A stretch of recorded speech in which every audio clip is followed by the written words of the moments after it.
All right, now we're gonna go over the backward roll. We're gonna start on the cheese mat. And first I wanna discuss the main common tendency with the backward roll.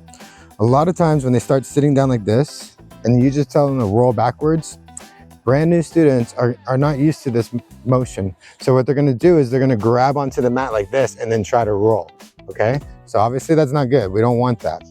So a good way to prevent that right away without having to do trial and error with the student, and just make sure you have success with the student when you have a short time in your recreational class, you wanna make sure you're very effective and successful right away. You could just have the gymnast start.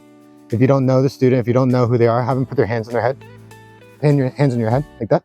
And then they kind of guard their head like a helmet. And then what you can do is you can have them round their body like this, and then you can just roll them backwards onto their feet, okay?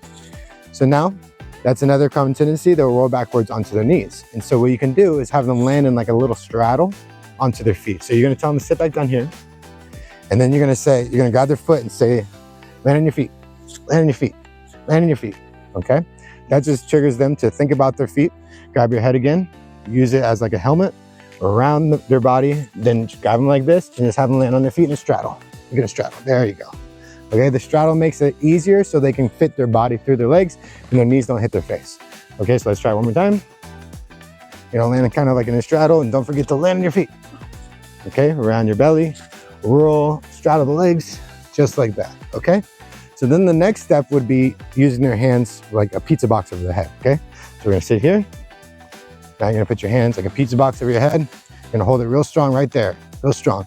And around our belly, and we're gonna roll back, and then onto your feet, just like that. And that's how we'll teach the backward roll and the cheese.